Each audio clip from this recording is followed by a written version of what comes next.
Well, Kristen, what did you think of it? Resident Evil 2. I liked it more than the first one. Me too, dude. Like a lot more, though. Wow, really? So you see, this is what I'm curious about, because I've been hearing you saying lots of very positive things about this Resident Evil 2. Right. You got me very curious. But you just kind of liked it like a little bit more, like, this is a pretty good one of these. Yeah, I think the main thing I liked more about it was the setting, especially. I liked the kind of city, urban setting, as opposed to this cordoned off residential mansion. With labs underneath it. Yes, and this is basically the same. I mean, they've got the Resident Evil formula down now. It's discover outbreak, start with pistol, get shotgun, find underground lab, learn about the story, escape with a timer countdown. Yep, solve obtuse riddle about what to put in the thing, even though it could only be one thing. Exactly. Okay. Yeah. Read lots of diary notes, because people were very diary focused. Diary heavy. Yeah. I like that. It's very nice of them to do that. Yeah. Boy, the chief is looking kind of weird. I don't know. Well, we'll get there. I guess I just want to come off for that and say that's one of the things I really, really, really like about 2 is that immediately after 1, they are already creating this, like, they're already referencing the first game in this really weird way, where it's like they're creating this mythology around Resident Evil. Like, I would expect this, Resident Evil 6, of course it's like looking back at blah, blah, blah, blah. But like 2, immediately it's like, remember the mansion? Well, this police department looks almost exactly like the mansion and operates almost exactly like the mansion. And I don't think it's just they didn't know what to do. Yeah. I think that's part of it. I think it's like, how do we translate this gameplay to a city? We don't really. We just put it all in a police station. But, it's not dogs jumping through the window. It's a bunch of crows flying through the window. I love that they're already doing this very horror movie thing of referencing themselves. I feel the story is kind of a departure compared to the first one. It's very substantial, at least more so than the first game. Right. And it's got pre-rendered cutscenes instead of live-action actors. And the dialogue is just like a notch less hammy, just a little bit less, but it's still pretty... Yeah, it's still really cheesy. I don't know how I feel about it, because there were stretches where I was like, hey, this is all right. Like, they're actually telling a story. And then there's stretches where it's just terrible. And I feel like towards the end, they just ham it up like crazy. Yeah. For both characters. Yeah, I love how, like, pretty much every single line of dialogue is exposition.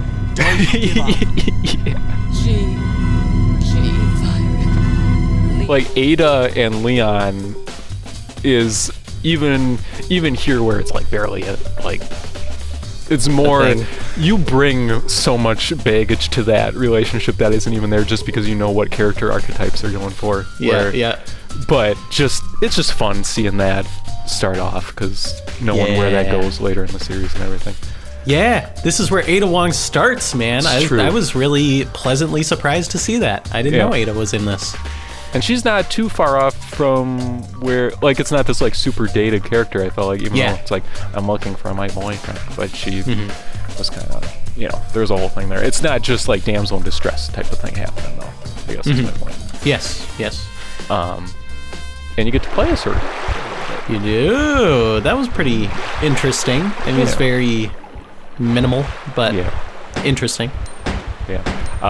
And I guess that's kind of building off of kind of what I feel like is the core conceit here, which is that you can play through this game like 4 times. Yeah, it's very weird. Well, I don't understand why they would do that.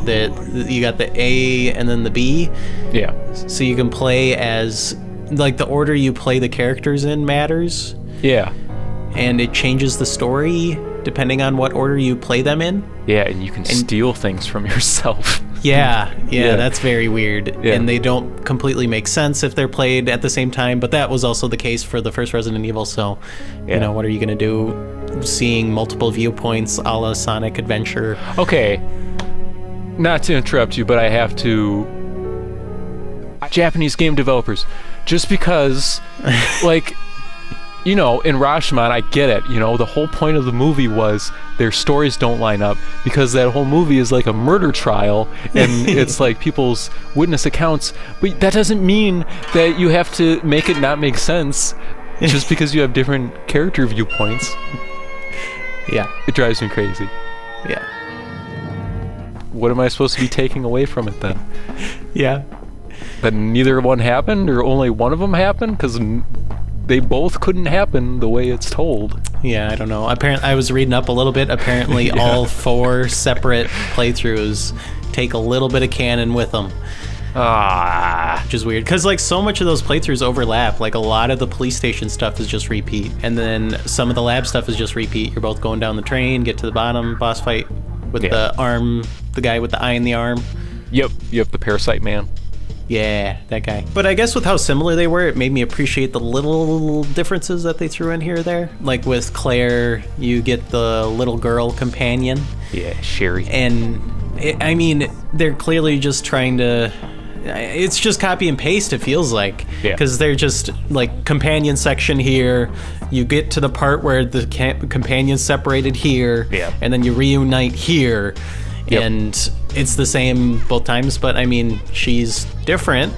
She's got a medallion on her, and you get a little stretch of gameplay where you're completely defenseless, so that's kind of neat. That is kind of neat. I like that. Yeah. Especially coming off of Ada, who's like probably better than Leon at doing things. Yeah. Yeah. Yeah, she just mows him down, man. Yeah. But, yeah, I mean, I guess I go both ways on it, because I think that second playthrough... I mean, halfway through Leon, I had dropped out pretense of this being a horror game, really. Yeah.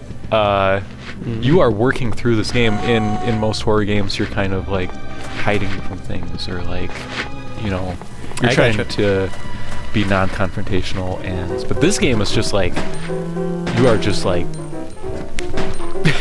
you are putting the world into submission as you go through it, and by the end of the game, you have so much ammo, and you're just, like...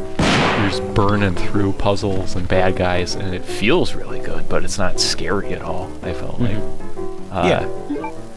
And I think Claire's playthrough is a little creepier, which I appreciate. You got the stuff with, like, the chief of police. Yes. Was that in B? Yes, it was. Okay, yeah, that whole storyline is really cool. Yeah, I think with the mayor's daughter just laying dead on his desk. Yeah, and he's like a taxidermist, so maybe he's gonna like stuff her or something, and that's creepy. Yeah, I like that. They'll like look up to the wall next to him, slow pan. That was amazing. That was one of my favorite parts. That was used to be a taxidermist. And I just love that this police station, I guess through his influence, but it is like the mansion where it has all these secret passages and like weird old Victorian era paintings that have treasures in them and stuff. It's weird. It's very odd, but it feels like Resident Evil, I guess. Which kind of makes me appreciate that first 10 minutes a lot, just because it is this glimpse of what a different take on this would be, where you are outside and it's not about these weird intricate puzzles. It's just about surviving in this city. Yeah, it's like this very little glimpse of where the series is going to end up going. Because, I mean, like with Resident Evil 4, you're just going through a set of levels, pretty much. Yeah. And here, it's you get to a place, solve a bunch of puzzles, and then you can go to the next place. Which is different. It kind of leads into one of my main issues with the game, is that setting so much of this in the police station, there's a ton of back and forth. And it kind of, what I realized playing this game is that these games are basically entirely about inventory management, because so much of this game was just, do I have space for this? What do I need to do to get here? What do I have to bring from this room to this room? And it is crazy how much of this game to me is just 8 inventory slots, and it's like, that is the game. Like, you solve the game by solving your inventory. I mean, mechanically, this is largely identical to Resident Evil 1. You got the same controls, you got the same inventory system, like to a T. Yep. Not really much different going on there. Is it? Yeah, I'm trying to think of any difference. Claire has a grenade launcher. Hell yeah, dude. Ba-boom. That upgraded shotgun feels really good. Yes. That was one of my bullet points. Thank you. Yes. Shooting that upgraded shotgun is one of the very few times in these 2 Resident Evil games where it felt incredibly mechanically satisfying. Okay. Yeah, just boom, and then you watch like half of that zombie just blow off. It is beautiful. Yeah, otherwise the guns aren't that great, huh? Like, no. I mean, you go from a pea shooter to this shotgun that's blowing away these zombies. It is awesome. Yep. I'm starting to forget why I like this game so much. Something that I liked about it is the zombie design. Okay. There's quite a few different zombies thrown in there. You get your plain Jane, vanilla, brains-eating zombies first. Yep. And then you get that, what's that, like tongue one that drops liquor? into the hallway? Yeah, and that was a really cool moment where you go into that hallway at first, and then you see it, like, crawling from the window. Yeah, and then immediately after you go through that door, the viewpoint is from outside the window for just like a frame. It's awesome. It is cool. Yeah. There's not much of that anywhere else in the game, but it's really cool. Yeah. I mean, I have a lot of appreciation more coming off this one than the first one, just for the fixed camera thing. I think it really ramps up the claustrophobia and just not knowing what's off screen, but you can hear it going. Yep. I think it works really. Or zombies walking around. Or the spider's going. Or climbing down a ladder and it sounds like you're smacking your head with a frying pan. I love it. Oh, Christian! Favorite part of the game is the sounds that thing in the frozen room in the lab makes. Ooh, oh my god! However they recorded that is just. Yeah, that stuff is good. I got that. I got to that room first as Leanna, and I'm like, whoa. Like, I am totally fine just watching this thing take the fuse out and put the other one in. It's like, it just sounds perfect. Ooh. And the animation's surprisingly good on that, too. Yeah. I don't know what it is with that robot arm, man, but... Best part of the game. Crocodile. Crocodile moment, awesome. Good crocodile moment. Gets the thing in his mouth and ba-boom! Yep, very satisfying. That's cool. Yeah, I don't know, to me, like, so much of this game is more memorable than the first one, and it just felt like the first one was like a prototype for what this could actually be, and then this is like an actual game to play. Yeah, I feel the same way, and I think the first one was also kind of mooching off of stuff like Alone in the Dark. It wasn't its completely own thing, right? And here I feel like they're starting to go in their own direction. Yeah, I mean, like, the story in the first one is nothing. It's like there's an evil lab and they're making a thing, and in this one they're starting to put the tendrils out there a little bit. I just feel like the pacing is really good throughout. Like, I don't feel like there's a lot of downtime. It wasn't frustrating in the way the first one was. I'm just trying to justify why I like this game more, I guess. But okay. Anyway, well.